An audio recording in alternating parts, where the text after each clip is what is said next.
जाय बेखौ बुङोदि नोंनि मेगनाव माब्लाबाबो मोदै गहोआ, नाथाय बैबादि मानसियानो जोंखौ गोबां गाबहोयो। सान हर गासै समाव गासैबो हाङावनो जों जायखौ सानो, जायनि थाखाय हांमा सुरो, बिनि थाखाय जों मानो माब्लाबाबो इम्परटेन्ट जाया। मिथिगौना, माब्लाबा निमाहा बिनायजों जेबो जाया। जाय बाथ्राया गोसोआव नाङो बै बाथ्राया नांखायोआनो। खायसे सोमोन्दोआ भारा न'बादि जायो।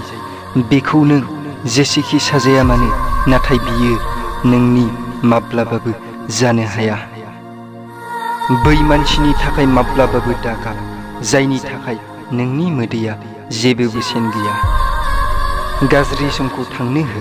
नोंनि आंखौ नेवसिनाया सानसे नोंखौ गोबां गाबहोगोन, नाथाय नोंनि मेगननि मोदैखौ हुगारनो आं बै समाव गैया जागोन। अब्ला बुजिगोन नों थार मोजां मोननायनि ओंथिखौ, आरो बुंगोन सासे फाग्ला दंमोन आंनि थाखाय, सासे फाग्ला जाय आंखौल' हास्थायोमोन। मानसिफोरा बुङो दा आं गोबां खुसियै थायो, नाथाय बिसोर बेखौ मा बुजिनो जेराव गोबां दुखु लाखुमानानै दं गोसोआव आंनि।